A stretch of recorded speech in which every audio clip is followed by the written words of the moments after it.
Ladies and gentlemen, it's time. It's Thursday. It's Corn Booth pregame. Hey, is this thing on? Hello, testing.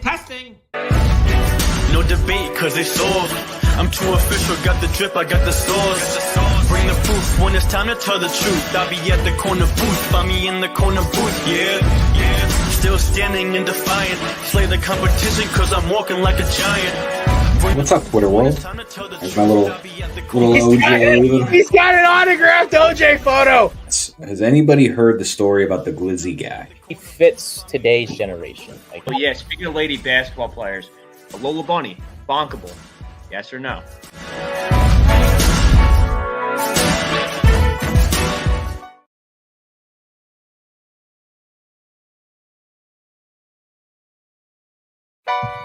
Ladies and gentlemen, it's time. It's Thursday. Every week, it does the same thing. I can't figure it out. StreamYard, please help me because I'm sitting here trying to start the show, and I got to see my ugly mug from 2020 telling me it's the Corner with Pregame. And I believe in that video, I am about 15 beers deep at that point because that's how COVID went. Ladies and gentlemen, welcome to Thursday. It's the Corner with Pregame. I am your host, Jared Clem. We have a great show today. We're talking to a lot of football. With a football background. His back shot to boy Kev, who made that back in the day. Man, I just finished watching Hard Knocks because I am that much of a professional where what we're talking about in our second segment of the day, I finished up 30 seconds ago while I'm packing. So, you know what? That's how today's rolling. I'm rolling on 3 hours of sleep. I flew back. I drove back from Philadelphia last night. I didn't leave the link until about 12:30, and I got in my house at 3:45. It was a great time. Zach Bryan, got to throw him a shout out, put on an incredible show. Bruce Springsteen and the Lumineers were the two guest stars, which was insane. Absolutely raucous crowd. I never thought the Eagles game would be a less chaotic crowd than a country concert. But apparently I was proven wrong by a bunch of basic white women in white cowboy boots and a bunch of white dudes trying to look as hick as possible. Speaking as somebody who considers themselves hick adjacent because I was lucky enough to be born off of a farm, I was watching around, seeing all these dudes walk around their brand new Tacovas trying to scuff them, and I'm just chuckling. I'm like, suckers. But either way, happy y'all here. We got a great show. We're going to start off. We got Nate's. Obviously, he's going to do his National Signing Day version of his college football team he's picking. And we have a special guest who hasn't stopped by the show in a little while. Unfortunately, and, I admire his football acumen, even if he roots for a team I despise. So we'll start off with this. Joining me now is my co-hosts. This guy has 1,000 nicknames, but everyone just knows him as Matt. He's Anthony's father. He's our betting expert, Swagoo, Matt Rodazzo. What is going on, guys? Watching Garrett Wilson light it up in camp. Watching people have terrible takes on Aaron Rodgers sitting out because it was raining.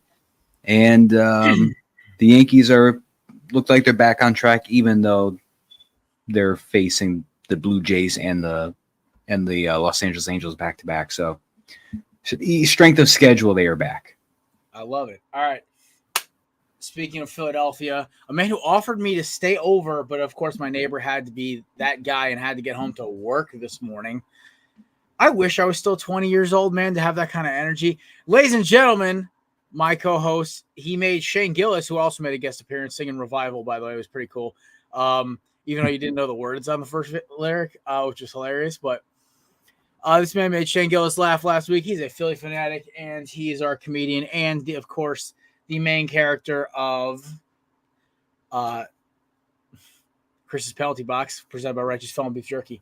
Ladies and gentlemen, Chris Lipoff had a mind fart for a second. That was the concert.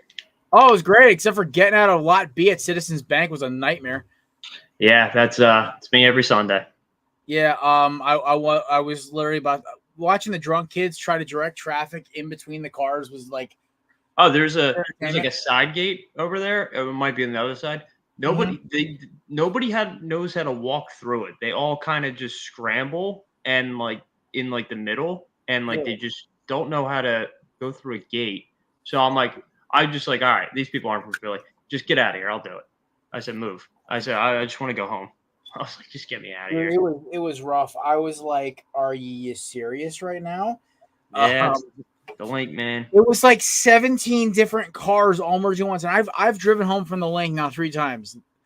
This is the first time I've done it where I felt like, am I gonna get home before 4 a.m.? Like, what the shit is this? Because like usually when it's an Eagles game, there's like event staff and shit, like directing cars and everything else out of. There's cops usually, but apparently at Citizens Bank Lot B for some reason there was nothing. But this is always why I always Uber to the games, and I will park off site. 1, because I don't feel like paying $40. 2, I can walk and find an Uber 6 blocks later. So that's the move. Ladies and gentlemen, speaking of the move, this man is our producer extraordinaire. He's producing more podcasts than I think he knows what to do with. He also is just a very handsome gentleman, ladies and gentlemen. Nate Negan. Or Nate Wayne.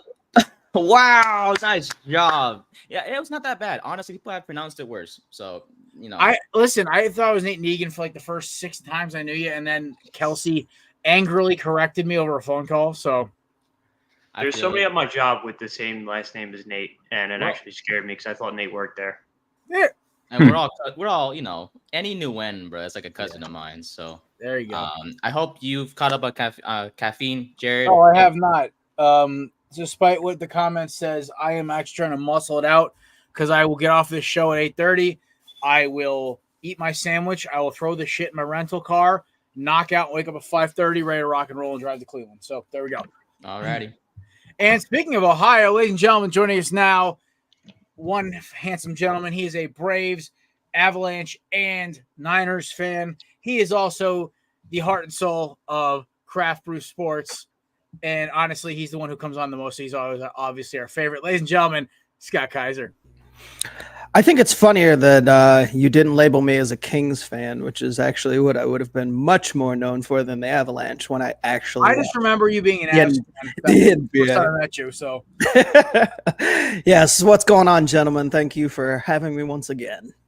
I love how you're not a fan of one single team from the state you live in. It's Ohio. You'd know if you lived here. Although when you first came on, Matt, you said something about Garrett Wilson, and I immediately perked up because Dynasty team. And then I sit there as you were talking further, and I'm like, wait a minute. And I have Hall. God, I have a lot of stock in the Jets offense for the second year in a row in this Dynasty team. So. It might finally be here to have that it's actually worth having stock in the offense. I finished second last year. I lost in the championship because Dakota was a week of trade and ended up going off the week of the playoffs. So I was looking at some of the projections in fantasy, and they've got like Breece Hall is like a top 3 pick in a lot of projections based off of PPR, half PPR, and Garrett Wilson's also like within the top 12. And I was like, I know people that have taken CeeDee Lamb 2 overall, and I'm like, this is some interesting. I took Tyreek at 2. Yeah, some interesting projections. Yeah, they're all over the place. It's man. Against my DNA to take a Cowboy, and unless it's like God himself, I refuse. So I'm like, listen, Tua's got to make it work on this contract. So, hey, Tyreek, you're up. I also every year Tyreek burns me in either one week or another. I figure might as well cut the head off the snake and put him on my team this year. But I don't think I've ever had Tyreek on a team. This is my first year having him. I'm excited. I got Jalen Hurts in the second round because we're in a 12-team league and quarterbacks are starting to go. And that's my dynasty quarterback actually. Yeah, let me get the guy who's going to get me at least 8 rushing touchdowns and who has Kellen Moore as an OC now and has a top 10 receiving core. Oh, and Saquads. So I was like, you know what? I'll just happily I'll eat this bullet on a running back and just pick up a sleeper later. I picked up Elijah Mitchell, Scotty, and it's not because I already know he's a beast. It's because I have a weird suspicion, and I really hope it doesn't happen because I like Christian McCaffrey, that the Madden curse may happen again because it's been dormant for a little bit. And the fact he already hurt his calf is getting me really jumpy because I have McCaffrey in another league, and I'm like, I don't like this now. Well, if it's anything like this Brave season, it's destined to go to shit because of injuries. So I would bet highly on McCaffrey probably. Like when I saw that he got hurt, I'm like, oh, well, this is the beginning. But Mitchell isn't a beacon of health. He's himself. an animal. So, but he's also hurt a lot. I know. I it's like, well, you guys also brought in Burrito, right? Brought back Breida. Brought back Breida. I know. But I don't even think he beats out Jordan Mason. So well, listen, I'm a big Jordan Mason guy only because I liked watching him in college because he's just a freaking sledgehammer. But yeah, I like Jordan Mason more than I like Mitchell. But again, only because I think he can stay healthy better. Well, there you go. So speaking of Saquon, I want you guys to figure out what happened. So this weekend, I had to go shopping for the conference and everything. I didn't have a second nice like casual button down that wasn't like suit and tie level. So I went looking around a bunch of different stores. I stumbled into Sierra Trading Post, and I don't know if you guys got them out by you in California or Ohio. I'm a fan, especially after the other day. So I walk in there and I'm walking through the footwear. I'm like, might as well see like new hiking boots or whatever or something like that. And I see a pair of blue shoes. I'm like, all right, fuck, with Nike logos on. They're a pair of Nike Alpha Menace Elite 4s. So for those of you who don't know football cleats, those are $230 football cleats that are worn by Saquon Barkley and Travis Kelce. Those are the two signature cleats that they have. Like, they come in special colors for them. And I was like, this looks out of place. I look in the tag. It says $30. Look at the size. That's my size. I'm like, am I getting punked right now? I put them on. They fit. I walked up to the cashier expecting, these are mislabeled. They're actually $130. And he goes, $35.50. I'm like walking out. I'm celebrating. I get to finally throw away my old flag football cleats from freaking. Nope, wrong ones. Those are the 3s. I got the 4s. Elite 4s. That's what they're called. The Alpha Menace Elite 4, whatever it is. But I got them actually in Giants blue because that was the only color they had. But I was like, you know what? Our Colts blue. Let's say Colts blue. I actually want a winning program here. Sorry, Jared. You got it. You got it. His Saquon. Nice. I love Saquon. Oh man, it looks like I got boobs, but yeah, they're there. You went throwback. I love it. Teats are up. I'm actually Chris. I think in September I'm grabbing a Jalen Carter throwback. I think that's the one I'm going with. Make it 2. Yeah. But make it 3. But I don't want to pay for it. Yeah, I don't want to pay for it either. Jared, make it 3. Yeah, you guys both go. Hey, literally use this to get a lobotomy. Okay. Yeah, that's these are 35. Yeah. These are 200 online. Yeah, I know. What the? China, they're not. It's good $30. Yeah, right. I'm like hype as hell, and I get to break them in. I get to break them in representing Belly Up in the fantasy football tournament that last year. Des Bryant was on one of the teams, which was kind of cool. But dude, I wouldn't be able to wear cleats, dude. I'd probably just wear like LeBrons and then run routes. See, I like honestly, like I feel the most comfortable in cleats. Like I actually don't like cleats and cowboy boots. I don't like wearing sneakers. I love looking at sneakers, like collecting them, but like I gotta take them off within 3 hours. Like there's only like 2 pairs of shoes, like 2 different types of shoes I wear. For 3, either foam posits, Air Jordan 11s, or Air Jordan 13s. Any other kind of sneaker I have to take off by like 3 o'clock. It just feels wrong on my feet. Like I even have like Hey Dudes, which are super comfortable. I'm kicking those things off the second I get in the door. I'd rather walk barefoot, wear cleats, or wear cowboy boots. I don't know why, but it's how my feet are designed. Are you a sandals guy? No, I like my brown Reef flip flops I exclusively wear on vacation that are older than Nate, and they are beat to shit. I got them from my dad when I was 11. When my feet started, I got around a size 11, and so they're just a little small, but they perfectly fit my feet because they're broken in. And honestly, slide guy. Oh, I mean, right now I got like the Nike Elite Ultra Comfort, so because I got them on sale at Dick's like 5 years ago. I only wear them because they're doing construction in my basement right now. So there's just like an open hole with a fucking wall right here. Oh, I just dropped an F-bomb. With just a window. And that's it. And like this whole backside of my office is gone right now. So I was like, I'm putting on slides today. But yeah, so I'm hype. I got a $220 pair of cleats for $30. So that was how my day started. Then went to a Zach Bryan concert for free. I paid $65 for the Zach Bryan Eagles merch though, which I was like so worth it. Oh my god, dude! I should have told you to grab me one. I would have, if you told me, I would have grabbed. They look cool. I saw them like after the concert, like people. The hoodies were dope, but they sold out so fast. Yeah, no, they look pretty cool. I'm not gonna lie. You probably find it online or something like that. Yeah, but you're paying like $100. Yeah, exactly. But it was a good concert, and seeing Bruce Springsteen. I mean, listen, everyone's got their opinion on Bruce, but like, dude, watching him come out was actually kind of cool. I was like, okay, I can check Bruce Springsteen off my bucket list. This is Dude, he nice. low-key rocks, dude. Oh yeah, He was great in the final season of Curbed. There you go.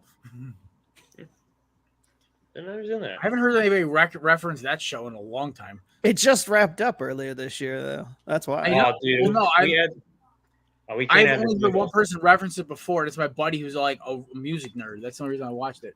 Oh, there's McCarthy's joined the chat. But yeah, no, so that was my cool little thing. I've like saved a bunch of money, and then I had a bunch of coupons and got myself a new tactical EDC knife, which was kind of cool. Other than that, my usual redneck prep boy shit. Nate, it's your time, dude. So let us know. It's National Signing Day, Nathan. Who are you signing with as your official college football team? Matt and Chris are obviously LSU fans. I am a Hurricanes fan. Damn it. I'm taking this background off. Scott. I'm a free agent. Yep. Scott, but you like it though. Come to the L. You're not looking for a team. You like being a free agent. Oh yeah, I mean, I was just sitting here eating dinner, like as you were doing the show open and intros, trying to hurry up and finish because I was playing NCAA until like 6:30. I'm like, shit, I need to eat. That was me yesterday. I literally was almost late to go to the concert because I was just blowing through Road to Glory like crazy. Dude, 10 minutes before the show, dude, I like slammed the Lunchables. I had to get here on time today. Chris, I was like really sad I couldn't like crash your house last night in Philly because honestly, I would have loved to just walk into the cave of Chris and see just like wrappers of Lunchables and Sour Patch Kids and like. Dude, you would think a child lives here. No, it's. Oh, dude, you would have missed it, dude. I slept walk yesterday, dude. You would have been in for a show. Well, listen, listen. I'm used to your weirdness. It's my neighbor who's 20 years old. The poor kid hasn't seen your kind of entertainment yet. So I was like, but hey, listen, he's only seen snippets of you on the show, so he doesn't know too much about you yet. Oh, good. That's a good thing. It's okay. My show started off with me drinking a skunked beer, so that's how today started. But skunked beer? Yep. Water's good. I love this light beer. It's called Outlaw Brewing Mile High Light. It's like 105 calories. Tastes like a really flavorful, but like no aftertaste Coors Light. And honestly, Coors Light is what it is. But for a light lager, this is really good. I'm like, this tastes different, and the color's different. I'm like, this is off. And I checked the date at the bottom. I'm like, oh, that says a month and a half ago. And this is from my friend's liquor store. I was like, I'm gonna slap his ass on Monday when I get back from Ohio. I don't have time to deal with this crap. I'm hoping the rest of the cans are actually like the correct date, but I was like, oh, that's a great way to start it. So I'm drinking a local brew tonight in honor of Scotty. I'm revealing my beer. Cold Pizza Pilsner, a dry hopped Pilsner by Blackhawk Brewing, which is a golf ball shot from my house. Sensational beer. Their Hall of Fame level beer is actually Granola Brown. That's their nationally known beer, but this one's pretty good too. But yeah, so that's how I'm starting off with skunk beer. Nathan, we've distracted the folks enough. Who's your team? All right, so top three options were from the Twitter post I had like a month ago or so. Shout out to Cruz for helping me out with that, and you guys as well. A lot of thought into it. I consider LSU as well. They made a late push thanks to a couple guys here, and Chris and Matt. Shout out to Tiffany, by the way. She helped me pick out the shirt that I'm going to show off right now. But, shout out to Tip. I'll get caffeine tomorrow, Tiffany. Don't worry. At the end of the day, man, it was tough, but I'll always be a California kid. That's what I always love. And one advice I took from Cruz was that, to pick a team that I'll be able to watch. I can't just pick, some random ass team in a different state and not be able to watch them. So, listen, if this is like that thing from Hard Knocks where the guy rips off to a Speedo, I don't want to know. No, that was good though. I bet you it's Cal. I hope it's US. I'm guessing Cal. I'm guessing UCLA. Yeah, it's Cal. I knew it. To the University of California, Berkeley. They have Aaron Rodgers University. They have a great running back right now in Jaden Ott. Notable players like Aaron Rodgers and Jared Goff went there. And Deshaun Jackson, Marshawn Lynch. I was gonna say Marshawn Lynch is the first name that should come off the lips. It's only D-Jax for me because I'm an Eagles fan, but like Marshawn Lynch with the freaking golf cart. The golf cart, yeah, it's like, legendary. I watched that live, by the way. Yeah, so did I. That was a late game, right? And I was like, I was snuck down in my basement and watched like the game. It was like Cal USC or whatever, or whoever they're playing. And I was like, I just see this one running back. Like, who is this guy? And then 6 months later, he's getting drafted by the Bills. I'm like, oh, this is gonna be fun. Yeah, they were like, oh, that's a first. He's supposed to be a first-round draft pick. I'm like, I already like this guy. Nate graduated high school, guys. Nate looks like he just got out of classic, Cal. Hey, Yeah, man. Or he looks Shout out like to he's Tiff, man. She's my stylist, so I appreciate her. But yeah, Cal Berkeley, notable players. You know, I'm going to a game in November. Ooh. Oh my God! Excited for that, really man. committed. He's I'm full really commit, committed. man. I love it. Full committed. Man, we got to go to an You're LSU gonna- game now. You're gonna see I'll Nate. go with y'all. I'm supposed to go to college there. I love that. I love that campus. You're gonna What, see Baton Nate Rouge? in the audience, and he's gonna have just shirtless, and he's gonna have the big C painted on his chest, while everybody else has like the ULA on it. He's gonna be one of those guys. Yeah. Flexing He's like gonna have the eye black "Ah!" and everything, the eye black and everything. Oh man, I can't wait to see Nate on Oh TV. my god, I would love to see just Nate sitting there freaking shirtless, just rage screaming at the camera. See, Nate, it took me 6 years. No, wait, 16. 8 Trying to years. figure out how old he is. No, 7 years. 7 years between me selecting my college. No, 8 years. It's 2015. 8 years from me selecting the college I was going to root for to me actually going to a game. Of course, it was Tyler Van Doofus's last game as a Miami Hurricane. Thank God. Freaking loser. He can go kick rocks at Wisconsin. But yeah, I'm happy for you, brother. Welcome to having a team. Welcome to the ACC. Woo! Now, get effed because now this is our conference. We face you guys, don't we? I know. And you think I'm ruthless about the Eagles? I am an absolute terror when it comes to the Hurricanes. I don't know why. I don't know what. Like as a Diamondbacks fan, I just take little pot shots. As an Eagles fan, I'm just a jerk. But as a Hurricanes fan, I'm a menace to society. I can never understand why. The second I get up, dude, I had friends who were Florida State fans, and when we knocked them off in 17, they blocked me. I was a menace. But you really adapt to all three of your personalities. I am a very unique individual. I've just accepted that at this point. It fits. Philly fans are ruthless.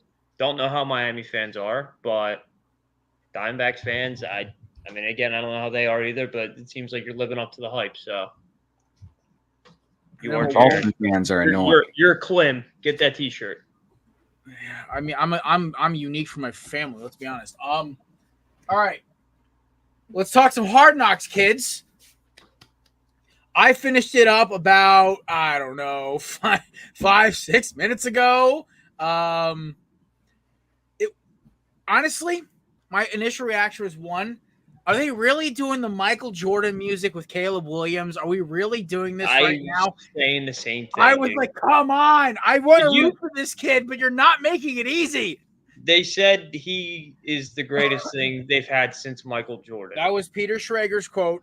I recognize the voice. Let's not but yes, they use that quote on air. The second thing I noticed was the Eagle. I can't remember the rookie's name, but dude rips off his pants, have a Speedo on while he's singing. Theo Benedict Johnson or something like that. Dick, there's something like Benedict. Yeah, Benedict. Yeah. Paul Konerko would like a word too. The disrespect. Sammy Sosa. I don't know. Yeah, I know, right? I mean, if you're just talking about strictly on the Bears field, then it's probably accurate. Yeah, it's on the Bears, but they're talking like, Ryan Urlacher could probably. It's like Urlacher. Then we're talking Derrick Rose. Man, disrespect for Jeremy Langford. 2016 World Series. Like, what? Come on. Did they forget about Equanimus St. Brown? Come on. Oh my God. Didn't the freaking Blackhawks win 2 How about your boy Devin Hester? You know, yeah, show some Devin love for your Hester. boy. Yeah. You know, Tillman? Yeah, dude. And then, didn't the Blackhawks win 2 damn Stanley Cups in the last? Yeah, they beat my Flyers. I mean, that doesn't matter much anymore. No offense. Nah, we just stuck a nerve. He responded very Listen, adamantly. Yeah, we play you boys tonight in baseball. Should be a fun series, right? Oh yeah, that's right. We do play. Good luck. Well, thank you for taking the living. Thank you for kicking the snot out of the Dodgers and Philadelphia TikTok for the Phillies beating the Dodgers was hysterical. I didn't think there was anybody who could like heckle the Dodgers as much as us or the Padres. Yeah, Philly's in that No, category we can get under anybody's skin at any time we want. That's not the us. only- We just look at you guys like a bunch of like East Coast assholes, but that's different. we are. Yeah. That's what we're good at. And then we go and plant a flag after Game 7 on your field. Yeah, that's cool. How'd you do the next round, pal? We still did better than you guys did in the World Series. We were in the same position the year before. I know. It's okay. We'll settle it this year, and we'll see who goes farther. It's all good. Hottest team in baseball since the All-Star break. That shot seems to make the show almost every week. I got to throw something at you, brother. We love the same football team. And I can't throw a shot at LSU. I almost went there. I love that college. No, you should have went there, dude. I'll see you guys. Also, I'll for see the you guys record, in the series when- if my when- team doesn't choke again. Yeah, for the record, when my Diamondbacks aren't playing or in the playoffs, the team I root for is the Phillies. So let that be said. I like Bryce Harper. I like the city of Philadelphia. I love players on the team, but God, they're fans. Well, I'm an Eagles fan, so it's easy for me to root for that team because a lot of them are scumbags, and we will love it. Are you guys winning tonight, Jared, or no? I don't even know who we have fucking pitching. So Montgomery. So we're done. We're done. Chris, you got a dub. Fat Boy's pitching tonight. It's over. My hatred of Jordan Montgomery is well documented on this show. Dude, I can't believe I won to get on Weight Watchers and get slugged by home runs. Jesus God, dude. Yeah, good luck winning. Schwarber's going to hit 4 home runs tonight. Dude, he smacked 3 yesterday than the Dodgers, dude. I mean, I'm just happy. I'm just happy he was against the Dodgers. My dad texted me because he's with my half brother. They have a baseball tournament. They're actually in California. They went to the game last night, and they're like, dude, this stadium sucks. Oh, Chavez Ravine is a crap hole. It is disgusting. Yeah. My sister took a tour of I think she may have taken a tour of LA. I know she took a tour of Arizona Stadium when she did her cross-country back tour from living in California. It was either her or one of my cousins went to Chavez Ravine and said it was disgusting. They said it was gross.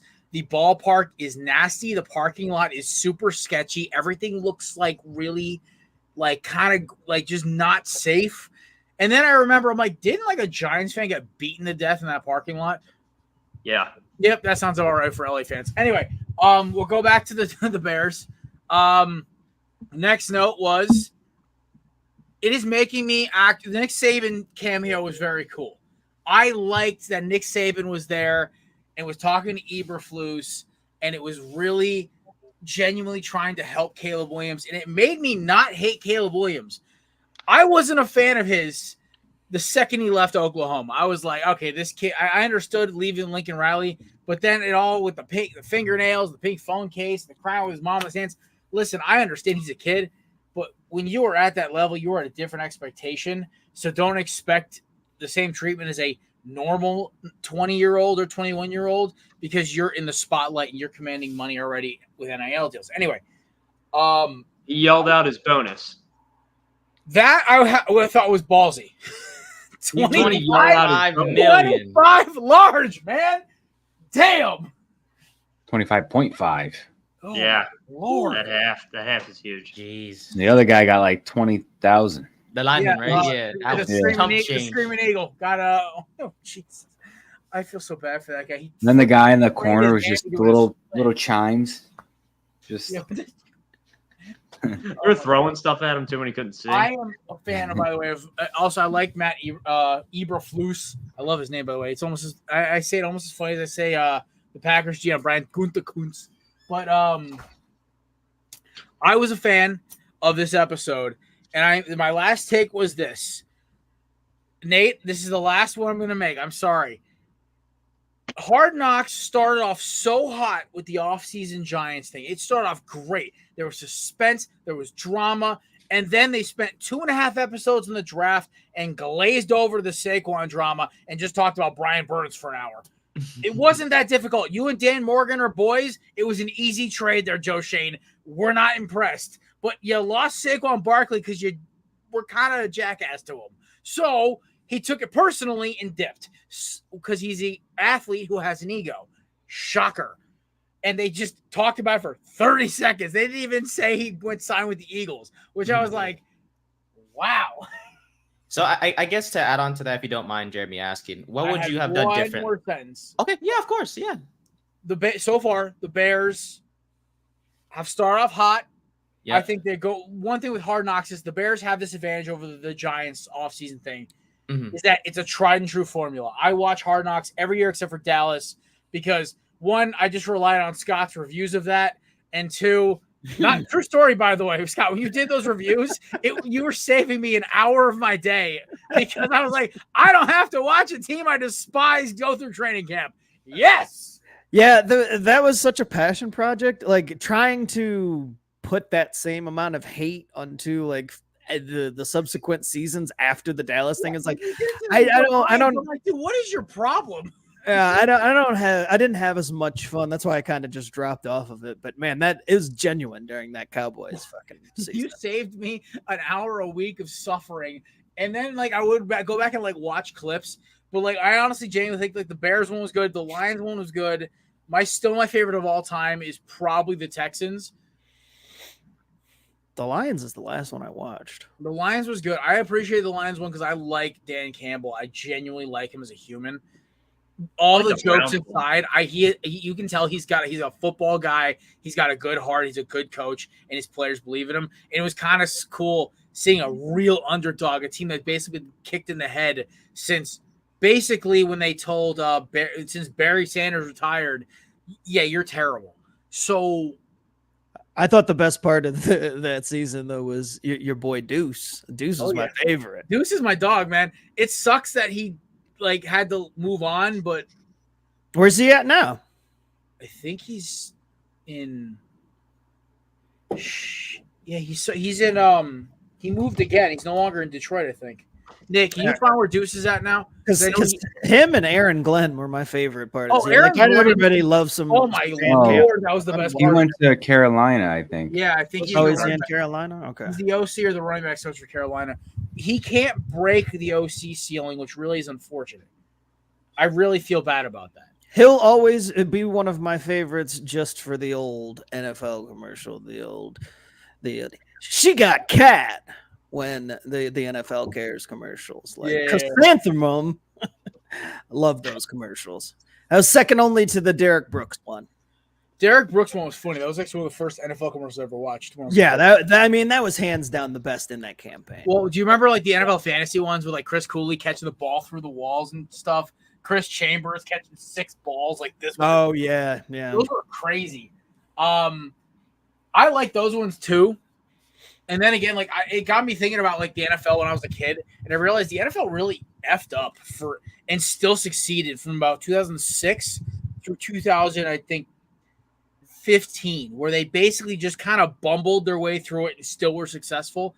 Because the skills competition with like the longest throw and one of my favorite memories as a kid was Mike Vick rolling out in a do-rag, all white Air Force Ones and like Nike mid calves, and just slinging rockets, hitting targets at the target thing. And then Drew Bledsoe like throwing a 70-yard nuke, and I'm like, I didn't even know he had this kind of arm.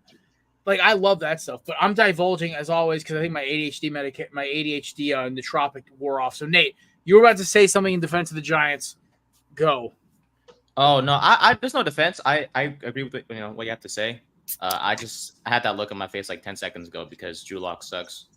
If you guys don't know, first preseason game today between Giants and Detroit, and he sucks. But anyways, wait, I thought he was Mr. Backpack. Like, what's happening? Yeah, sure. Well, then again, Nate, you and me under center could have beaten that Eagles defense at the back end of the season. So let's be honest. Y'all put your faith in the guy who lost out to Geno. Basically, yeah. I saw Malik Neighbors got in a fight. Yeah, in training camp. Y'all have been fighting the Lions all week, by the way. Which I really wish one of those teams was on Hard Knocks because it would be great to see the aftermath of those fights. But that was my question to you: was like, how would you, if you could produce that Hard Knock, what would you have done differently with the Giants? Okay, this is not being an Eagles fan here. You have to bring stuff to the table that inflicts drama. I did like during the draft episode how they talked about how they kept trying to get a quarterback. Show me Daniel Jones not liking that. or show me like the aftermath of Saquon. We didn't see John Mara the rest of that episode. I can tell you why. One of my clients is friends with the Maras. Trust me, I heard all about it from him when he came in the office the next day. I got you. You have to show it. Real emotion is what sells, man. Mm-hmm. Scott works in TV. He knows this. Emotion is what sells. Drama sells, dude. It's what makes money. You should just have somebody like break down crying for some reason, like just to get some drama. Like, and then they showed Saquon at like the Penn State Pro Day, like nothing happened. I'm like, oh, this sucks. I'm done. My mom likes it. She's like, oh my god, his kids are so cute. I forgot how cute his kids were. Because I have a cousin went to Penn State, so like half of my family loves Penn State, which is why when I didn't go to LSU, I think it kind of cemented that my whole family was gonna be Penn State fans. And I rejected that for my obvious reasons of jokes I make off camera that I won't make because we're trying to be more of a family-friendly show here. The P stands for something else in PSU. Yikes. I make the jokes, man. Scott knew exactly where I was going. Oh, yeah. Diddle you. I like that. Now I get it. Scott, I'm gonna be, by the way, when I'm in Ohio tomorrow, I'm gonna be texting you for beer recommendations when I'm in the liquor store. What part of Ohio are you coming to? You said Cleveland? I'm gonna be in Canton. Maddie, we have a TikTok streak. Okay. Nice. So I'll be texting you and like I just got a notification. Don't let the streak end. Cool. Man, I'm gonna go send a random video to you now. Yeah, I know. Now, okay, so Scotty, I want to bring you in a second because I want to get your opinion outside of like what we've talked about so far about Caleb Williams and like because you didn't see the episode yet because you kind of lost your luster for Hard Knocks like we talked about already. Well, actually, I didn't realize it was the first episode this week. I thought it was already like 2 or 3 in. So no, it's first about Hard Knocks, and I was like, oh shit! I will say this: if you got an hour to burn, if you're making the kids dinner. Or I'll probably go watch it because if you're waiting for Cheryl to do something, like, dude, like seriously, go watch it. It's fun. I actually get caught up with my show watching at work, so I'll just turn it on tomorrow morning. I can confirm nor deny I've done that. Because my boss does watch the show occasionally. Matt, look at the video I just sent. All right, Matt, what was your thoughts on this episode? Anything I missed? What do you think? I just saw the cover of what he sent in I can't watch that yet. Hey, children, we're still doing a show live right now, okay? It was a good episode. It was slow, but it's the first one. I do like I like their general manager a lot. Just him breaking down the reasoning for extending DJ Moore a little early, and just the background of Dunze and everything that they were talking about. I enjoyed the show in that aspect.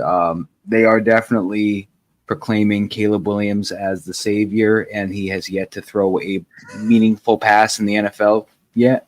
Yeah. So it's there's a lot of I give this kid credit because he seems to be handling it very well, but there is a lot of pressure and hype on this kid to succeed early and immediately and for a very long time, like almost like Patrick Mahomes-esque. Like they're really just crowning this kid like the second coming of Jesus for Chicago.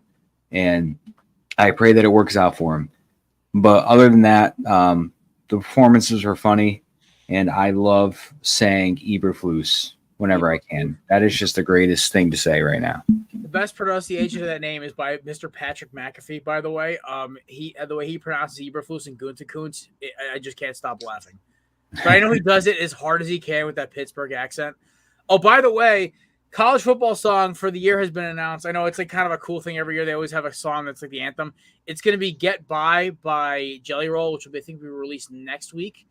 Everyone knows I'm a big Jelly Roll fan. I love country music, and he's kind of that weird hybrid pop metal country hybrid, which is kind of cool. Also, he's just a cool person in general. I actually know a couple people who know him from his Nashville days. Either way, it's kind of cool to see Jelly Roll kind of getting some more recognition because he's just an all-around good person. Are you drafting him later? No, that's way too low. That's way too high to be drafting him.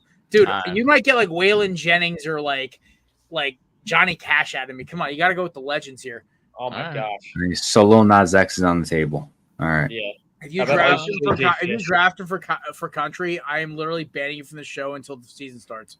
If we pick a band, can I pick the Wiggles? The band is next week. Dude, that was my childhood. Bands are next week, Chris and Nate. That does not surprise me. You're young enough to get the Wiggles. Anyway, all right, Nate and Chris, quickly. Nate and Chris, quickly. Any thoughts that me and Matt missed about Hard Knocks? Go ahead, Jay. Go ahead, Chris. You good? No. I was just gonna build off what you guys are talking about with Caleb Williams. I feel bad for him, dude, because like the expectations is for him to just light it up his rookie year, and I think I don't think he's going to perform that way his rookie year because obviously rookies need to work on their mechanics. Number one, when they come in, they're not going to be perfect, so he's going to let a lot of the big media down, and it's going to turn some heads a little bit. But I think he's going to have a good career in Chicago. They claimed him already to be the best thing since Michael Jordan. So I know it's Peter Schrager, but still, I'm a big P. Strake stan. That's a big comment to make, dude. But then again, like those Good Morning Football boys, they literally live to make headlines. And I think Kyle Brandt's hated by about half of the NFL players. So it just depends on which ones come on the show. I just remember when he almost got a fight with D'Angelo Williams. That was maybe one of my favorite segments on the show. All right. Anything else y'all want to add to this? And we'll move on. We'll start talking some NFC South, NFC North, and one NFC West team because a certain guest tonight did not be able to make it on for NFC West preview last week. So I want to give him his flowers, and he gets if he has any comments about his 49ers going into the season. But other than that, we'll do this Hard Knocks review every week. Honestly, I might keep watching it right before the show because it was fresh in my mind. And also, by the way, heal up, Eagle. Scott, I'm telling you right now, go watch it. It's a pretty entertaining episode. Also, the Nick Saban cameo is very cool. Simone Biles too. I don't want to see Nick Saban if I don't have to. I'm glad he's gone. All right, so Scotty, we're gonna talk. What you got 30 seconds. Give us your thoughts on your Niners going into this season. I'm tired of losing the Super Bowl. Those are my thoughts. I love it. Yeah. I mean, it's been just an off season filled with nonsense and ridiculousness with the Brandon Ayuk situation. It's so funny because this off season, back probably about 10, 15 years ago, back in the single college days and whatnot, this off season would have like stressed me the hell out. The Jeff Garcia days. Yeah. Like this off season would have just stressed me the hell out, but I've just taken it all in stride. It's kind of just been background noise. I was talking about it with a couple of my buddies, who are Niners fans, and I'm like, look, I love BA, but if he wants $30 million and not worth $30 million. Yeah, I don't really think any receiver should be getting $30 million. If you want to be a winning team and you want to be able to finish the job like they need to do. There's about 5 that are worth $30 million. Maybe. And that's fine. They might be worth that much, but how many of those guys are going to be playing in the Super Bowl? There's 2. Yeah. Well, and one of them's in Minnesota and probably will never sniff a Super Bowl. No, I'm saying in the Super Bowl, it's either Chase or Brown because J-Jets ain't making a Super Bowl in Minnesota. Yeah. Well, and then Brown. That's it. Well, and as soon as Chase is holding out for money too, and as soon as they pay him, we'll see how that he's going to get his 30. Right. Well, and that's what I'm saying. As soon as these guys make their money, and I'm all about getting yours. I don't have anything against guys getting paid. And we dealt with the same exact thing with Debo 2 off seasons ago. And it's the same thing. Either you end up wanting to sign the contract and doing all that, or you don't. And, if the Niners ultimately draw a line in the sand with what they're willing to pay, I'm fine letting him go. He's a really good player and he deserves whatever he thinks he should get. But if the Niners say no, I'm like, I don't think it's worth it to compromise the future over one guy in a system that doesn't really throw the ball like that any damn way.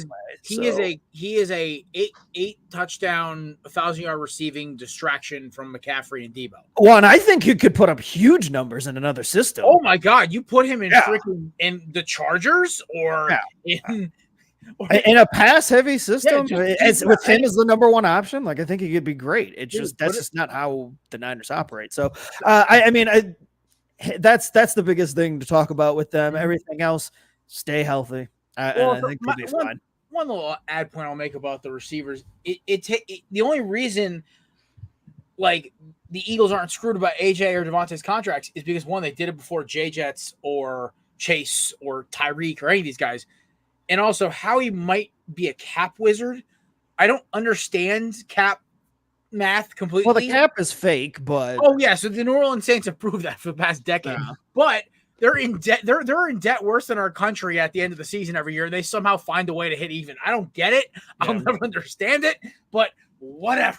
But I mean, the fact is, we always come out 30, 40 million under the cap every offseason, and we got like 7 or 8 guys that are being paid like close to the league max or within the top 5, and I'm like, I think Howie might be a wizard. I'm not sure. Either way, yeah, I think your Niners, when it comes to the Super Bowl, can one of us, the Eagles, the Niners, the Lions, somebody beat the damn Chiefs? That's all I care about this year.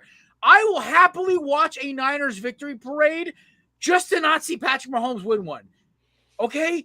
I kind of want to retire. I kind of want him to hurry and win so I can kind of just retire from the NFL. Like, I've had one foot out the door for a little while now. Like, since I mean, I love Shanahan and everything that's going on, but like, the Niners haven't been the same for me since Harbaugh left. It's been this weird, like, and it's not just the team. It's my relationship with the NFL that has changed. Like, it's just, I don't like the NFL as much as I used to, and so I find myself just focusing on the Niners. I used to be like a league guy, and fantasy kind of gets me into it a little bit more. But I want him to hurry up and win the Super Bowl so I can officially like stop like caring as much as I do. I have a buddy. So a buddy of my uncle's. He's about a year older than you, if I remember your age correctly from when you told me. I'll be 40 in January, so he's 3 years older than you. He is a diehard Broncos fan, like screaming like Orange and Navy, like crazy stuff, right? And so I talked to him once at this function. He came with my uncle to a family thing, whatever, and my uncle's family, and we were chatting back and forth about football. He's still in the podcast. I'm like, yeah, it's all good. I haven't watched it about a year, but I'll try to catch up with it. I'm like, yeah, great. And we were talking about the Broncos. Yeah. I talked, and you said this, and it got me thinking about the story. He goes, yeah, after we won in 15, I was like, I'm good. I'm done. I'll focus on watching Rockies baseball. That was the first mistake. That is a very interesting. That was my exact quote, by the way. I'm like, that was your first mistake. He goes, shut up, you're a Diamondbacks fan. I'm like, yeah, you guys are our little brothers. We just kick you when we need a win. And then he goes, yeah, I was going to focus on, my girl, her kids, everything else. And I'm just looking at him. I'm like, how long that lasted? He goes, about a year and a half. And I'm like, when it turned back on for you, he goes, when we got Russell Wilson, I'm like, oh, you got suckered into that? And he goes, yep. So Scott, I'm gonna tell you this right now. Football is a drug you can never kick unless it personally screws you. No, I know. And I mean, it's the same thing with Atlanta. I always told myself if one of my teams wins in my adult years, that's I want to experience the championship. You're a dad and you're married. You have things to take you away from it. Right. But when the Braves won my first, and I was like, I'm stuck to it. I was like, look, they got a 5-year window where I won't like the losses won't necessarily devastate me in the playoffs. Like losing to the fucking Phillies did suck. Sorry. But outside of that, like it hasn't been like the devastation and like this feeling of like, God, this is never going to happen. It's more like, all right, well, that sucks. What we're coming up here on that time where it's like, yo, you know what? Here's the thing. Here's the thing is like, there's 3 teams in the NL I would love to see win a World Series. It's the Braves because I love watching Acuna. I love watching him play. He is one of my favorite players to watch play. Obviously, my Diamondbacks, for obvious reasons, is not that hard to figure out. And the last is the Phillies. I love seeing Philadelphia win things because the city is electric. Nah. It is electric factor. They won one in 08. They're fine. Yeah, but that Phillies 08 team was the Braves won what 4 years ago? Yeah, they did. Yeah, that was the one time I think all of America rooted for the Braves because they knocked off the Dodgers, and then I believe they knocked off the Astros, the 2 most hated teams in baseball. So like it did. Yeah. I mean, the only reason again that I would kind of not be all that upset with Philly is because it would mean that the Yankees didn't win one. Sorry, Matt, and that Bryce Harper got one. Like I love Bryce Harper. I do too. So, I'm like the rare Braves fan that will say I love Bryce Harper because most of Braves country. I love all that he's about. That is. I liked Freddie Freeman when he was with you Oh, guys. dude, I love especially with Freddie LA. Freeman. I hate that he's in LA. No, Actually, Yeah, it does he suck. was blame a his lot in agent. Atlanta. Blame his agent. Blame his agent. Yeah, didn't he fire him like in the Mhm. beginning of the season? He fired him right after that whole contract thing. Yeah, Yeah. because basically Right his after that agent kind of like short hopped him into going to the Dodgers, and basically he's like, "Oh, I guess the Braves didn't raise their offer. I'm not going to check my phone until after you sign the contract." Yeah. Allegedly. But either way, yeah, no, I honestly, like, for me, when it comes down to all this stuff, like, I would love to see. I'm done with, like, listen, Matt, I love you. I love my boy Dom. Yeah, I'm also a lot of my friends Yankees fans. If I have to hear 27 rings, it makes me want to sock you. Not you, but when somebody says 27 rings, I'm like, can you name a guy in the 55 team or the 48 team or whatever last year they won in that decade? I can name a couple because I'm a baseball historian, because I grew up like reading all those books and stuff like Phil Rizzuto, Yogi Berra, Mickey Mantle. I believe that was one of the last years of Joe DiMaggio. Anyway, I know that stuff because I grew up in a family of Yankees fans. But like when I hear like guys who have never watched baseball pre A-Rod years yell at me about 27 rings, I'm like, shut the up. You've only seen one. That's fair. You got to know your knowledge to claim all 27. You know like your not, knowledge. That's why I respect you. About yeah, I mean, not a lot of these young kids know Don Larson is the only pitcher in MLB history to throw a perfect game in the World Series in Whitey Ford is. They're like, 1956. who? Yeah. Roy White, who was the original number 6, I believe it was. He played on the team for like 15, 16 years, and then people see 6 retire, and I think it's always, Joe Torre, but there's many people that wore that number. Yeah. I forgot if he was 6 or 8, but it was one of them. But my favorite is who was the 51 for the Yankees? They're like, was that Randy Johnson? No, gosh, Bernie Williams, Bernie. bro. Bernie freaking Williams, burn baby burn. I should know. I'm a proud member of Team 5-1 in every sport. Bernie's part of the club.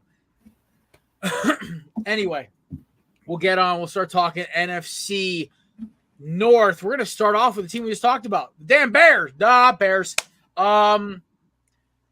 Hard Knocks kind of puts an interesting spin on this. So, boys, since we're already about 52 minutes in, we still have to do the corner booth draft. We're going to do a sentence each.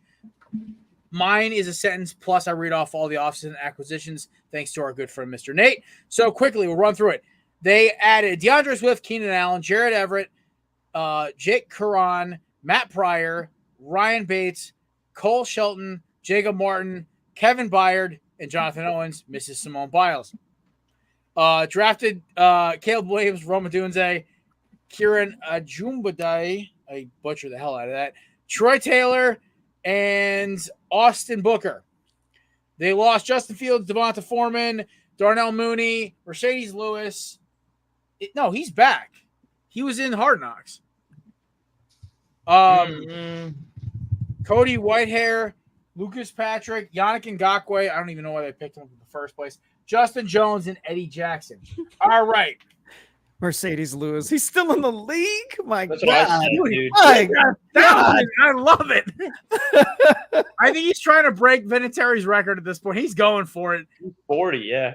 He's like, I can be tall. I was just going to say, he was at UCLA when I was in college, I'm pretty sure. Brother, he was at UCLA when, like, I believe they knocked off number 1 USC in 06. Like, I remember that him and Maurice Jones-Drew. I think he caught the game-tying touchdown. I was watching it live.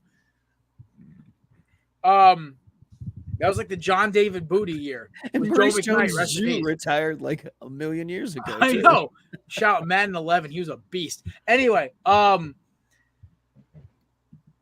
going to say this quick about my expectation for the Bears is simple. I think they're going to be an 8-9, 9-8 squad. I think they're going to score some points. I think Caleb Williams is going to have an interesting year. Ups and downs. He won't be Rookie of the Year, but he's going to show flashes. I think Matt Eberflus kind of has the right idea. What is the problem is the offensive line, and if that defense can continue their consistency. Matthew. I feel the same way. I think 8 and 9, 9 and 8 is a good range. I think they're going to wind up finishing third in that division behind the Packers and the Lions. And I think it's going to be some growing pains for everything. I think Caleb Williams will be fine starting out there. I think that offense is pretty set. I think it's just the defense that might hold them back. So I think they have another year or so away from sprucing up that defensive side to get some traction going. But I'll take them at about a low of 8 and 9, third in the division. I'd say this division's weird, man. I don't know. They're going to be in last place at 9 and 8, and I could easily see that happening. Scotty, what do you think? I'm not as optimistic. It's the Bears. And every time people want to get optimistic about the Bears remind us that there's no reason to be optimistic about them. Not optimistic about Caleb Williams. I think he'll be all right. I don't think that he's the best thing since Jordan. I don't think he's going to be that franchise's savior. And honestly, I really try not to dislike black quarterbacks, but that man makes it pretty hard. He's I'm not a big fan with the race car button. I'm just letting you know, man. Like I root for them all, outside of Dakota because of team context. But I can't. Caleb Williams makes it hard to be a fan of his. Like I'm not rooting against him yet, but man, I'm definitely not like super rooting for him. He's kind of a redneck white boy. Raised in the suburbs, I maybe not be able to connect with like rooting for a black quarterback, but he getting that understanding why you root for black, obviously. But would it be the same as like when I can't think of Johnny Manziel? I guess kind of like Johnny Manziel being a freaking F boy and just screwing around and supposed to set the league on fire, but just is kind of embarrassing. I don't know. I can't think of a way to equivalent because I understand what you're saying, because as a football fan I want to root for Caleb Williams because I watched his debut at Oklahoma. I was blown away. I'm like, this kid's sensational, and then I get to know him and I'm like, oh, you're literally if Gen Z was a quarterback. This isn't fun for me now. Yeah, he's kind of a douchebag, and it's just all the stuff you hear surrounding him, and even the shouting out his his signing bonus and shit. It's like, come on, dude, like why? Like it's not necessary. Well, just they all have to do it, but it's like no, I know, but it's just the way he's done. Because I saw that clip. I did see that clip floating around from earlier this week, and I'm just like, it's just another reason not to like the guy. And so I understand. I want him to succeed as a football player, but he needs to fix the person he is, because I can imagine being in that locker room and thinking, fuck, man, I don't want to get behind you this heard guy. about his quote. He's going full Russell Wilson. Which never go, as a 49ers fan, never go full Russell I'm hearing Wilson. the Robert Don't Downey go Jr. that- Don't be that Jr. cornball, brother. I can tell you that. Never go full cornball. Yeah. Oh my god. I mean, listen. If anybody can listen, if Nick Sirianni and Jalen Hurts can make amends, anything's possible. So you saw them doing their Marshall Lynch impression in the Eagles golf cart with Big Dom this week. So I love how they that video leaked, and then Tim McManus dropped his interview, and half of Eagles Twitter eviscerated Tim McManus, and the other half, like the weenies like Dylan Brody, were like, "Oh, there's big problems." I'm like, it's week 1 of the preseason. Can everyone please calm down? And last thing I'll say, that's a good name to bring up as a comparison, because Hurts faced all kinds of adversity and whatnot when he was there in college, and came to the NFL and was just humble and fucking played. Right. And, the opposite is the case of Caleb Williams, where he's got all this talent and he's just a giant douche and thinks he's, he deserves everything that he's gotten so far, and he hasn't earned any of it. So let me put this in the simplest terms. My mother, a Southern-born, Jersey-raised white woman from the suburbs, adores Jalen Hurts. She loves his work ethic. She loves how he talks. She loves how he's private about his life. He loves everything. She thinks he is like the greatest thing for the Eagles. He's a franchise quarterback, if nothing else, just by the look. He is a consummate professional. His issues on the field with his coaches aside, emulate that if you want to put aside all of the diva talk from college. But whatever. I hope Caleb does well. I really do. Yeah, I know. We were talking. We were 30 minutes. Matt's right. All right. Nate and Chris, I'm sorry to put you guys on the crunch here. 1 second to talk about one sentence talk about the Bears. What do you guys think? Chris, you can go first, buddy. Maybe a fringe wildcard team. Maybe rookie of K. Williams. Going to be a lot of challenges. Traded for Keenan Allen coming off of 1,400 yard season last year. Locked up DJ Moore. Made some moves. O-line's ranked 12th in the league, so that definitely improved. Maddie said defense is weak still. I agree. Could be a wild card team, third place in the division. Fair. Nate, finishes strong. Yeah. Look, I think defensively they'll be a very underrated unit. They got Jalen Johnson and Tyreek Stevenson at corner, Kevin Byard back at safety with Jaquan Brisker. So I think this is going to be a 7-10 team, but a very competitive 7-10 team for sure. They're going to make stops. They're a hard out. Anyway, speaking to an easier out, this is my team I have in last place. The Minnesota Vikings. Now, I feel horrible for Justin Jefferson. I really do. He's there. He signed his contract, and they're starting Sam Darnold. Sammy, I see ghosts, and I see them going 6-11. They have a rough schedule. They play a lot of teams in weird weeks, and they're the third best. They're the fourth best team talent wise in their division. Their defense did not fix all of their problems. And the only way you're going to win with a rookie quarterback or Sam Darnold is if you have a solid team around him. And besides the receivers, they really don't. And Jordan Addison might be serving suspension for his DUI in LA. So there you go. Scotty. Vikings are worse than the Bears. There's my one sentence. There you go. I love it. That's efficient. Maddie. Offense is fine except the quarterback position.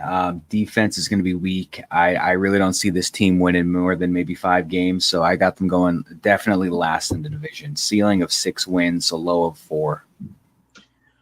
My father roots for the Vikings and the Patriots. I'm going to tell him you might need to pick a third team this year. Oh, yeah. Shout out Big Marcus. All right, Chrissy. I'm going to go 4 or 5 win team. They're in a clear rebuild. They got J.J. McCarthy. I'm curious to see how he's going to be. They locked up Jettas, Del Cousins. Probably the worst team in the division. So, 4 or 5 wins. Nathan. Very realistically, they could start 0-6. Tough schedule to start the year. McCarthy starts by week 8. All right. Real controversial opinion too with that name of Cousins. I do think that they got better by getting rid of Cousins. Yes, I agree with that. I think they kind of shoehorn themselves with Kirk. Anyway, quick additions to note: Aaron Jones, Sam Darnold, Blake Cashman, Kamu Grugier-Hill, and Shaq Griffin. Drafted J.J. McCarthy and Dallas Turner. Lost, obviously, Cousins, Alexander Mattson, KJ Osborne, shout out to you, and Jordan Hicks, and Marcus Davenport and Tito Hunter. All right, moving on. It's Motor City Dan Campbell, brother. I am all about the Detroit Lions. I have them going 14-3 this year with the best record in the NFC. With the Niners and Eagles nipping at their heels, hopefully if CMC stays healthy. We've talked about that already.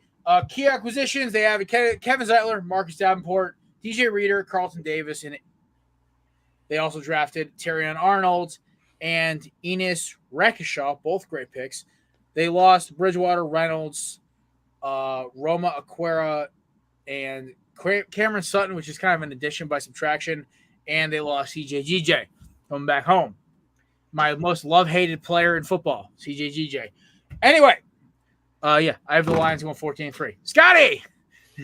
There are only 3 teams I worry about in the NFC from a Niners fan perspective. It's the Eagles, the Lions, and Jesus, wait, who was the other team I just had in my mind? You just said, who the hell am I thinking of? Green Bay. Green Bay, thank you, because that was actually the surprise team, and played 2 of those 3 teams in the playoffs. And getting a good look at them, I said to myself, "Oh crap, this is going to be a problem." I like a lot of Jordan Love, but I like a lot more that the Lions have going on in Detroit. And they gave us everything we can handle in San Francisco in that NFC Championship game. That is a scary ass team. I think they got even a little bit better I don't want to see the Lions coming. They're definitely one of the class of the NFC, which is weird for an Ohio kid to say at any point in my lifetime. Fair. One thing to keep in mind: what are the 4 teams you mentioned? I wouldn't forget the Niners yet. I mean the Packers yet. Niners, Eagles, and Lions. What do they all have? They have a culture. There's no doubting. They all have a culture, and it's going to win. That's what happens. That's how you win the NFC. AFC is a little different. NFC winning cultures win. Anyway, Nathan, Detroit Lions. Yeah, I mean, I'm watching them right now. They're playing the Giants in the preseason. Oh, by the way, Drew Lock is hurt. But Wait, do you have an NFL Plus account? Huh? You have an NFL Plus account? We'll talk later where I'm watching it. Just don't. Arg, matey. I used to have an NFL Plus account for me to season ticket holder. That got taken away. That's why I watch the Eagles game tomorrow. That's all I care about. Anyway, continue. I'm sorry for interrupting. No, don't be sorry. It's okay. Jameson Williams, big year for him this year. He's gonna be the wide receiver number 2 for this Lions team. They're gonna go 12-5 and win the division. Conference championship appearance for sure. Again. Nice. Chrissy. Yeah, offense is real. They were a choke job away from a Super Bowl appearance last year. They snagged Dan. Yeah, snagged a few free agents in needed positions. I still think they're a top 3 team in the NFC, 13-win team, I think, and I think they will be in the NFC Championship again, like Nate said. And last my humble co-host. I got him. Same thing as Chris. I got him at least 13 wins. Definitely winning that division. I love what they've been doing with Dan Campbell. I mean, I've seen them just attack one by one, just attack each weak point on that team each offseason. They started with the line, then they got the offense going. Now I see them starting to build up the secondary with Carlton Davis and Terry and Arnold. I think they're going to be a much improved team. So I got them 13 wins, first in that division, most likely back in the NFC Championship. Nice. All right. And last but not least, we've talked about them a little bit. Green Bay Packers. I have the Packers going 11-6, number 1 wild card team. I think they're going to be a problem for a lot of teams they play. I am a big Jordan Love fan. I think he's going to be interesting, and I also love the acquisition of Josh Jacobs. Sorry, wrong. It shows my age and my knowledge of football. Brandon Jacobs. Brandon Now that's a blast from the past. Right? All right. Thunder of lightning and thunder. Jesus. Terrifying, especially in Madden. All right, quick update of what they got. Josh Jacobs, Andre Dillard, Xavier McKinney. They drafted Jordan Morgan, Edge Cooper out of I think it was A&M. Javon Bullard, love that pick, and Marshawn Lloyd. They also lost Aaron Jones, David Bakhtiari, John Runyon, Devondre Campbell, and Darnell Savage, and Mrs. Simone Biles, Jonathan Owens, Mr. Simone Biles. So, I have Packers going 11-6 and being the number 1 wild card team. Scotty, what are you thinking? Like I said, scary because, again, just before the Lions came to San Francisco, saw the Packers. And it's been a long time. The Packers and Niners have had a whole bunch of battles in the playoffs, and it's been easy to root against the Packers. I've hated the Packers my entire life, and their 2 quarterbacks during my lifetime have a lot to do with that. Now they have a quarterback that I can actually get behind, and he looked good. If that's the Jordan Love, the like second half of the season into the playoffs, Jordan Love, if that's the Jordan Love they get, then I would be pretty afraid of the Packers actually maybe upsetting the Lions and coming out of that division. True. Maddie. I like the Packers. I like what I saw from Jordan Love at the last part of the season. So see if he can keep that going to start the season off this year. I've got them as a sneaky wild card team going at least 11 wins, like you said, second place in the division. Chrissy. I like the Packers a lot this year. They exceeded expectations. They won a playoff game. They weren't even supposed to be in contention to do anything. At least I don't think. Got Josh Jacobs, lost Aaron Jones, so you just replaced him. Still not an established wide receiver. They seem to never draft one or sign one, but LaFleur still finds ways to win games. 10-7, second place in the division, wild card team. There you go. And last but not least, Cal Golden Bear. Jordan Love, I think we can all agree was overpaid, obviously for obvious reasons. I have my doubts. I thought I believed in the receiving core, then I don't. So I'm gonna go 9-8 for this Packers team. There's a rough part of their schedule that includes Houston and San Francisco and the Dolphins and the Lions. So that's going to be tough for that. I feel like they'll struggle there. So 9-8 for me. Alrighty. Moving on.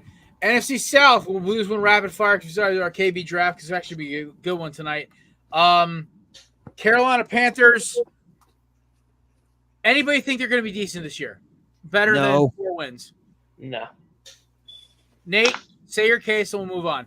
You can't be worse than last year. Bryce Young has grown up, has grown a lot from this year compared to last year from what we've seen at camp. Deontay Johnson is the wide receiver number 1. Very underrated duo, those two are. And I think this Panthers team is a little bit better compared to last year. So I think they'll bounce. They'll get like maybe 6 wins. All right. Yeah. Like you said, they did grab Deontay Johnson, David Moore. They added Clowney, which I don't get that one at all.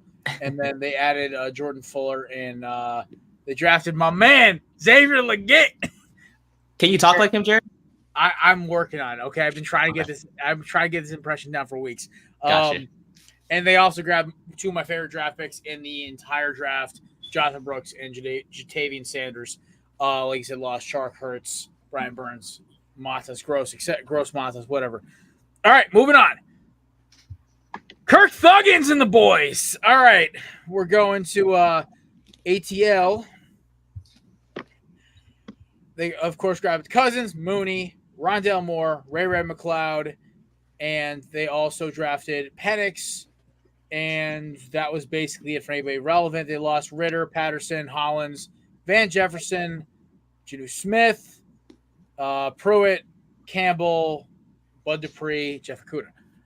I have the Falcons in a disappointing 9-8. Hear me out. They don't have the most continuity. They have a new head coach. They have a lot of weapons, but that defense looks really shaky, and they didn't fix their biggest problem.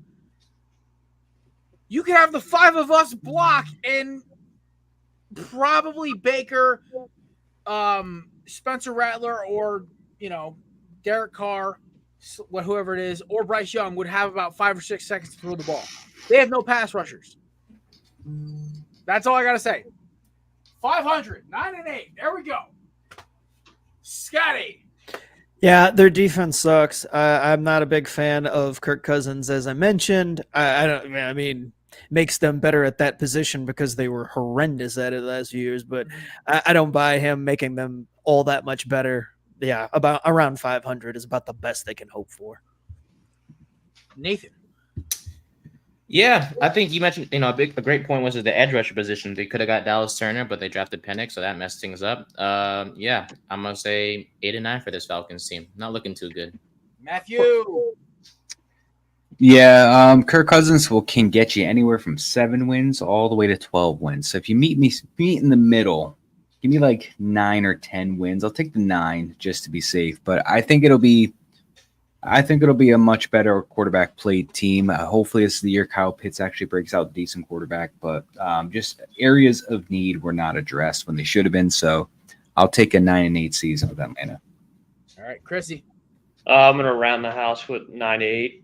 But that's honestly how shaky this division's been for the past year or two. That's might be the winning record. Maybe not win the this division. year. So I have a very bold prediction for the next team we're talking. 2 teams we're talking about. So, but I'll tell you what, like coming back from a season-ending injury for Kirk, being 35, turning 36 this year is tough. We've seen Adrian Peterson do it. He rushed for 2,000 yards, I think, after a season-ending injury. But it's he was 27 though. Oh yeah, you're right. I thought he was a little bit older, but it's still tough to do at Kirk's age. So I'm curious to see what they're gonna do. All right. Fair enough. All right, moving on. Nolans. I'm going to make this quick. They picked up Rattler and Kool-Aid in the draft. And Falanga. I'm not even going to try. I think it's Talise. Lost Jameis, Mike Thomas, Jimmy Graham, Marcus May. Jimmy Graham for the second time. Yeah, right? Like, damn, he can't retire. They did grab Cedric Wilson and Chase Young. They're the worst. They're the second worst team in this division. They're the Washington Commanders South. That is what they are. They are the second worst team, except they didn't. I do think Rattler could be a sneaky back end of the season Rookie of the Year candidate if he replaces Carr, but will he? That's the kicker there. I have him max 7 wins. Give me 6-11 for the Nolans Saints. Sorry, Cruz. Scotty. They're bringing back the Aints from my childhood. The Saint. Get the bags out, baby. Yeah. We're doing it. I mean, I don't think record-wise they're going to be that low, in the 2 to 3 win range. They might sneak out a couple more, but there's not going to be much worth watching on this team. It's just it's a collection of parts that don't fit. All right, Maddie. Yeah, I thought Derek Carr would be a nice little fit in this team last year, and Derek Carr sucked with the Saints. Dennis Allen sucks as a coach, and this team is going to suck as well. So I think 6-11 is pretty realistic for them, and I don't think they're going to have a good year. All righty. Nate, by the way, get the draft order ready for our KB draft, if you don't mind. Yes, sir. Of course. right. Saints 8-9 for me. This team looks very boring. Simple and plain. It's fair. Chris, finish us strong, Chrissy boy. I'm going to go 7 wins just because the first 6 games of the schedule, they got to play KC, Philly, Cowboys, and they got to play in Atlanta. It's tough to do. Sounds like going 4. Yeah. So Number 1, New Orleans Saints, number 1 pick in 2025. Anybody say no? could be. Derek Carr. Well, Nate's Giants exist, so we don't know yet. I'm going to go. We're winning. I had one more in me. Sorry. I'm going to go 6 wins. I don't know why the Giants. I can't pick on the Cowboys because they're their own worst enemy. But Nate's optimism for his Giants urges me to be an absolute jackass about this. We're winning. We're beating the Lions as we speak. It's the preseason. I don't care. We're winning. The 5-16 Lions win 5. I love that optimism. Thank you, Scotty. I appreciate you, man. that. This is why we keep him around, because you have me. I mean, Matt's kind of even keel, and Chris is like me, where we're both roller coasters of emotion. So Nate's just Captain Optimism. I love it. Our chest out. There's hope in the world, kids. And I'm like, okay, we might make it. All right. Finally, speaking of optimism, Tampa Bay Buccaneers grab Suapeta. Randy Gregory, forgot about that one. Bryce Hall, wow, great pickup. And Jordan Whitehead. They drafted Graham Barton, great pickup. Chris Boswell and Tariq Smith, and my favorite pick of the draft, Jalen McMillan. Go grab him in your late rounds if you can, kids. They did lose Golston, Barrett, Devin White, Carlton Davis, and Ryan Neal. I have the Bucs going 11-5 this year. Continuity at the quarterback position is going to be different, and he's not 1,000 like Tom Brady was. Baker fits this Buccaneers culture. I never thought I would say it, but they rally around Baker, and it's a weird dynamic, but him and White and Godwin and Evans, it works on that offense. And Cade Otton, you know what? I'm a believer. The Bucs will finish 11-6. They're the 4th seed in the NFC, and they're probably going to go to double overtime against the Packers. Let's be honest. Scott. You mentioned Baker, and I think there's your template for Caleb Williams. There's somebody who needed some humbling when he came into the league too. He's now gotten it. I enjoy that he's kind of shut his damn mouth and just started playing football. They're the best of a crappy division. I think if they were in another division, they would suffer many more losses, but yeah, they should win this division easily because the rest of the teams around them are not good, and they're just good enough to maybe sneak past a first round playoff game. They're a 9-8 team in every other division. Yeah, for sure. They're good enough to beat most 15 teams, but everything else is either a coin flip or a loss. So I agree with that completely. Chrissy. Yeah, the Bucs. The Bucs had a good season last year. Unfortunately, they lost to Detroit in the playoffs. Still, it was a really good game. Mike Evans, 10 straight years of the 1,000-yard seasons. Buccaneers have made the playoffs for the past 4 years. They've been pretty consistent. Baker's found a home. I do think they win the division by a landslide. I think they're a 10-7 team. I do think they could sneak a win. in the playoffs. They may shock a team. They probably going to lose in the second round, but the Bucks are an exciting team for me. There you go. All right, Nate. We scored again. Perfect timing. We're going to playoffs, bro. Let's go.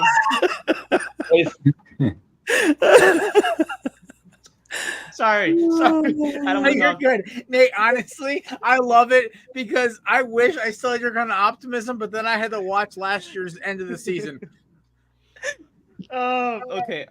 Tampa. Yeah, I got them 10-7. I love shout out my guy Sterling Shepard reuniting with Baker Mayfield again. He's on a winning team now. Shepard is at thank God. My mom's best friend's neighbor, by the way. No way. Yep. Apparently, he's the nicest guy on the planet.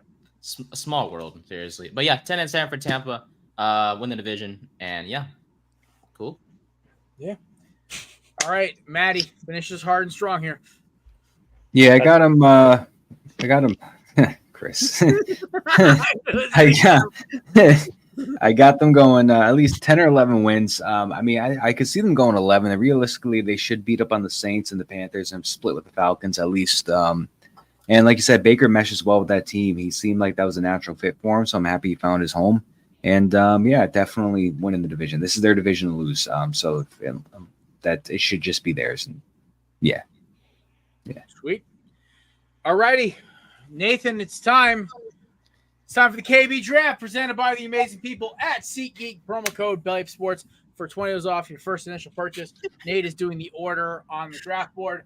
The categories are round 1, rap music, round 2, country, round 3, pop, round 4, rock and roll, round 5, wild card. You could pick freaking Don Omar for all I care. What's the first round? First round is rap music. Second is country. Third is pop. Fourth is rock. Fifth. Ooh, is that means I got card. first round in the country. Solo acts only. So we'll start, Christy. First round pick, rap music. Go. All right, I'm going to take a generational icon for, I guess, the past couple decades. I'm going to take Eminem. Nice. Nate, you going West Coast here? I'm gonna go with Ice Cube. That's Nice. Yeah. Big three shout out. I got to go with my favorite rapper from my childhood. Jay-Z, obviously. I think 9 or 10 of his albums completely on my phone. Yeah, so there you go. Scotty. Wow.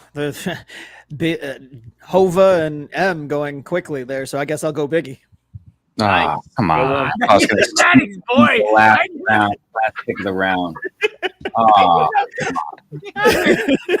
That's Matt's I boy. was as soon as I heard Nate go Eminem, when he said I M, heard I was him like, go- oh, wow. No, when not he- Nate just took Eminem. Nate when Nate said Ice Cube, I was like, I know Jared's not taking Biggie, so I might have a chance. All right, I guess I'll take the other one. I'll take Tupac. Yeah, I would take Pac over Biggie. You know that. I prefer Pac over Biggie anyway. But all right, you get number 1 pick for country there, Maddie. Oh man. So my plan was I was gonna go Darius Rucker because I love when he was Hootie and the Blowfish when he did his song save Let Her that for the Cry. Brew segment next week. But since I have the first round pick, I am going to take Jelly Roll.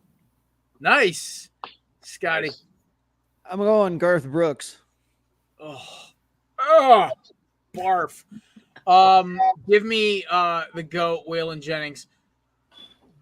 Guy lit a barn on fire with dynamite because he wasn't paid fast enough. That is just rebel as is. Nate, go. I'll go with Luke Combs. I like him. Long that guy's cold beer never broke my heart. All right, Chrissy, finish us strong here. Okay, I'm going to take a legend. I don't know if you're going to count him as a country singer, but I'm going to take Jimmy Buffett.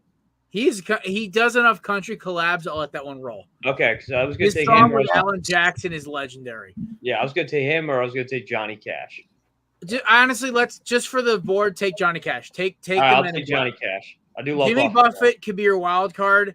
His collab with Alan Jackson is legendary. 5 o'clock somewhere. If you haven't heard it, you should. It's amazing. And then his song with Zach Brown is pretty good. I think it's called Paradise. I can't remember. Anyway, all right. So now we're into pop music. Chris, you have the first overall pick in the pop draft. What are you taking? I'm gonna take Justin Timberlake. Damn it! I'll go with Post Malone. I like him. Give me the GOAT. I'm just kidding. No, I'm not going to put Michael Jackson. Stop it. He's good too. Technically, he counts as pop music because I can't count him as rock. Give me Elvis. Okay. You're not taking Jackson, so I fucking will because that's a slam dunk. All right. Well, Scotty's just 2 for fucking 2 right now. I was like, "There's no way Michael Jackson's getting to me after the top 3 of this." I didn't think that was possible. I'm not gonna lie. I didn't think he was gonna make it past like Nate, just because I figured if he got past 1, he's not gonna get past 2. That's what I thought too. I honestly went back. It was Pitbull. So I took Justin Timberlake because of that headshot too. All right, I'll take Prince. The number 2 next to nice. Very good, sir. You got some help in the comments there. Yeah. Thank you, Billy Witt. All right. Rock and roll solo acts is the final. So no bands, only solo acts. Oh man. I'm gonna go Stevie Nicks. I love a good little Fleetwood Mac stuff. You know? There you go. All right, Scotty. Yikes. You know what? I'm just gonna stick with my roots and go more contemporary. I'll go Kendrick Lamar. Rock and roll. Oh, I thought we were on the wild card. My bad. No, wild card is next. Oh shit. So now I know who you're taking. There goes that. You better hope you get it, Jared. Well, I'm gonna piss everybody off, and I'm gonna go Fred Durst. Nice. Oh, that's a good one. Very Just one of those days. I'm going to go off. Want to wake up? I'm going Bob Seger. I'll go Stevie Wonder. Apparently he's a rock artist, so I'll go with Stevie Wonder. That's soul music, but I'll let that one roll because technically he's rock on like one Grammys album. That's fine. Chrissy? I'm gonna go Billy Joel. Ooh. You could have honestly run that with pop or rock, and I will let that one roll. Strictly 80s. I had another one, but I don't. He wasn't. He's a great singer, but he wasn't a good solo artist. At least all right. Now you get wild card. Chrissy, take the lead. I'm gonna go classical here. I'm gonna take Frank Sinatra. Ooh. Oh, what a pick! There you go. Okay. I'll go with Khalid. He's one of my favorites. I'll go with him. Oh, going with personal. I'm gonna go with the man I just watched sing last night. Zach Bryan, country artist, little folk mixed in. Meteoric rise to fame, and every album he's put out in the last like 3 years is just blown up. So I think he's our generation's Garth Brooks, except he won't disappear and get into politics. So yeah, give me Zach Bryan. I'm actually going to change my wild card from Hendrick. I had a music class in college, one of those I had one of those too classes. But the end of the year like final was just to pick any artist from the history of music and do the crap for it. And I went Ray Charles, and I'm going Ray Charles for this. Nice, great pick. Matt was like anticipating because I have my pick and it's not Kendrick, and I'm like, all right, if he says I'm switching it up and then goes crazy if I stole your wild if he switches up and goes Snoop Dogg, I'm going to be really upset. So I'm going to stick with Snoop. Scott has been like mind reading for the past like 6 hours trying to get your picks in right. He's like I actually would have felt bad on that one if I had switched to Snoop. Oh Ray Charles though did not see that one coming. That was good. Neither did he. Yeah. Hey yo, you could have made the joke about Stevie. That was a nice alley in and out. I like that. I love it. All right, Matt, you going with Snoop? Yeah, I got Snoop. All right, gentlemen, we actually finished that in the time limit. Look at that. Amazing. It gives us enough time to punch our sponsors. Shout out to Righteous Felon, promo code BELLYUP for 15% off at checkout. Chrissy didn't get sent to the penalty box today. Chris, congratulations, brother. Look at that. I think that's my first appearance he hasn't. Yeah, means Chris, a lot. He says something usually out of pocket, but apparently whatever he says has been out of like underneath, or he said it like so off base. I'm a man Shout of the out word. to, I believe we're still working with Canada Dips. Either way, belly up 20 for 20% off. If it doesn't work, let me know. DM me directly. And finally, our friends over at SeatGeek, promo code Belly Up Sports for $20 off your first purchase. Official sponsor of the Corner Booth Draft. All righty. Scotty, where can we find you, Mike, and Matt Barr? Because where's Mookie been? Doing weird board things with his HOA, but come check us out on Craft Root Sports every Tuesday, 8:00. And I also do a baseball podcast on Monday called Backwards K. Yeah, so we just chop it up, everything baseball. Gives me a chance to get my baseball nerd on, because they don't I'm like waiting for my invite to talk some NL West ball, man. Well, we haven't done dedicated divisions yet, so come playoff time. Yeah, listen, you just have me on. I'll talk baseball for an hour. I don't care. I love baseball itself. But also the fact that Mookie might be on an HOA after that one photo we all have of Mookie is just the greatest thing ever. Okay, by the way, if you have not gone and seen this yet, go watch the Craft Brew episode, The Roast of Mookie, where we basically, for the entire episode. That was the fun one. That was the greatest episode of all time. Hands down. Hands down. And you can find us at all things Corner Booth Pod. You can find me this weekend at the Fantasy Football Expo with the friends from High Low Sports, Belly Up Fantasy, and of course the Big Boss will be there as well. I'll be there, hopefully dominating the flag football circuit. And last but not least, shout out to our dog Caesar. Ladies and gentlemen, shout out to Scotty for coming through and hanging out with us today. Thank you for having me, gentlemen. Listen, I'm more likely to get Matt Barr on the show at this point than I am Mike Burlon, so we're just gonna roll with that one. Ladies and gentlemen, hope you had an amazing show. Have an awesome week. Go watch some preseason football. Go watch some baseball. Enjoy this beautiful weather, unless you're on the East Coast or in Ohio, apparently. That being said, we will see you guys. We'll let you know about Monday. Definitely next Thursday. Peace. Go Giants! No. Okay. Nope. Hey, listen, guys. Nate got sent to the penalty box. All right, we're out. Oh, man. Oh, almost hit the wrong red button.